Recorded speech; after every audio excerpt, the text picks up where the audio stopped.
మత్తయి సువార్త 5వ అధ్యాయము. ఆయన ఆ సమూహములను చూచి కొండెక్కి కూర్చుండగా ఆయన శిష్యులు ఆయన యొద్దకు వచ్చిరి. అప్పుడు ఆయన నోరు విప్పి ఈలాగు బోధింపసాగెను. ఆత్మ విషయమై దీనులైన వారు ధన్యులు, పరలోక రాజ్యము వారిది. దుఃఖపడువారు ధన్యులు, వారు ఓదార్చబడుదురు. సాత్వికులు ధన్యులు, వారు భూలోకమును స్వతంత్రించుకొందురు.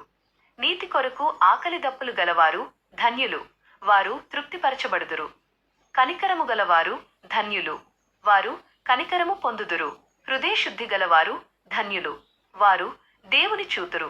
సమాధానపరచువారు ధన్యులు, వారు దేవుని కుమారులను బడుదురు. నీతి నిమిత్తము హింసింపబడువారు ధన్యులు, పరలోక రాజ్యము వారిది.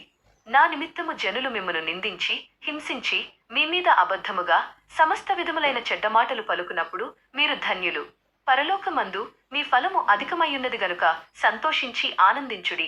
మీకు పూర్వమందుండిన ప్రవక్తలను వారు ఈలాగున హింసించిరి. మీరు లోకమునకు ఉప్పయున్నారు. ఉప్పు నిస్సారమైతే అది దేనివలన సారము పొందును? అది బయట పారవేయబడి జనుల చేత తొక్కివేయబడుటకే గాని మరి దేనికిని పనికిరాదు. మీరు లోకమునకు వెలుగయున్నారు. కొండ మీద నుండు పట్టణము మరుగయుండనేరదు. మనుష్యులు దీపము వెలిగించి కొంచెము క్రింద పెట్టరు గాని అది ఇంట నుండు వారికందరికి వెలిగించుటకై దీపస్తంభము మీదనే పెట్టుదురు. మనుష్యులు మీ సత్క్రియలను చూచి పరలోకమందున్న మీ తండ్రిని మహిమపరచునట్లు వారి ఎదుట మీ వెలుగు ప్రకాశింపనీయుడి. ధర్మశాస్త్రమునైనను ప్రవక్తల వచనములనైనను కొట్టివేయుటకే నేను వచ్చితినని తలంచవద్దు. నెరవేర్చుటకే గాని కొట్టివేయుటకు నేను రాలేదు. ఆకాశమును భూమియు గదచిపోవునంత వరకు ఆకాశమును భూమియు గదచిపోయిననే గాని ధర్మశాస్త్రము నుండి ఒక పొల్లైనను ఒక సున్ని అయినను తప్పిపోదని నిశ్చయముగా మీతో చెప్పుచున్నాను. కాబట్టి ఈ ఆజ్ఞలలో అతి చిన్నదైన ఒకదానినైనను మీరి మనుషులకు అలాగు చేయ బోధించువాడెవడో వాడు పరలోక రాజ్యములో అతి చిన్నడనబడును. అయితే వాటిని గైకొని బోధించువాడెవడో వాడు పరలోక రాజ్యములో గొప్పవాడనబడును. శాస్త్రుల నీతి కంటెను పరిసయ్యుల నీతి కంటెను మీ నీతి హెచ్చుగానుంటేనే గాని మీరు పరలోక రాజ్యములో ప్రవేశింపనేరరని మీతో చెప్పుచున్నాను. నరహత్య చేయవద్దు. నరహత్య చేయువాడు విమర్శకు లోనగునని పూర్వీకులతో చెప్పబడిన మాట మీరు విన్నారు గదా. నేను మీతో చెప్పునదేమనగా తన సహోదరుని మీద కోపపడు ప్రతివాడు విమర్శకు లోనగును. తన సహోదరుని చూచి వ్యర్థుడా అని చెప్పువాడు మహాసభకు లోనగును. ద్రోహి అని చెప్పువాడు నరకాగ్నికి లోనగును.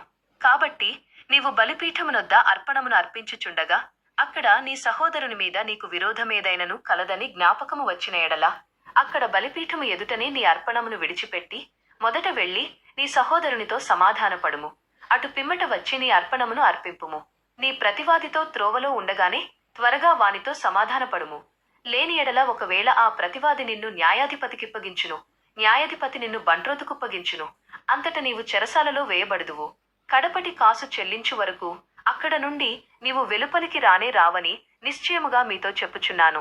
వ్యభిచరింపవద్దని చెప్పబడిన మాట మీరు విన్నారు గదా.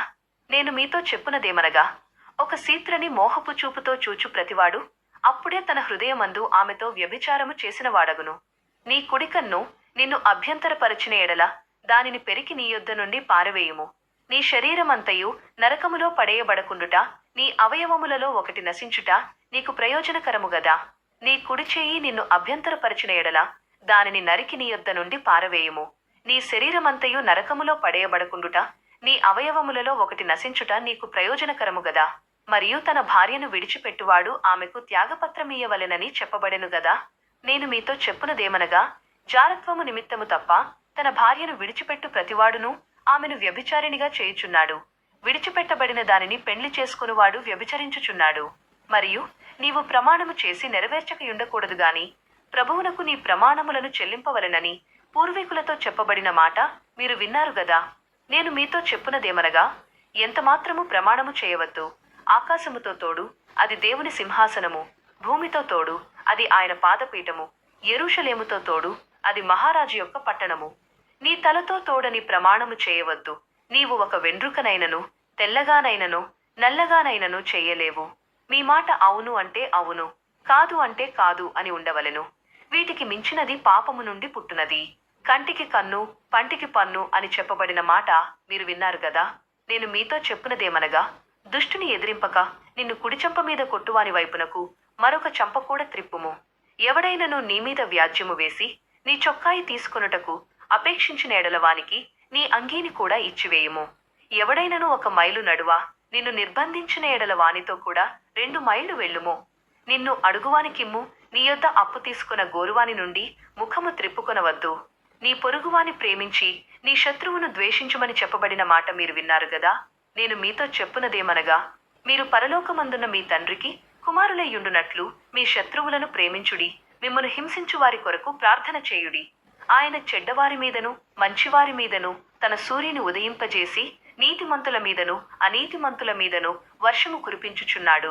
మిమ్మను ప్రేమించు వారినే మీరు ప్రేమించిన ఎడల మీకేమి ఫలము కలుగును? సుంకరులను అలాగు చేయుచున్నారు గదా.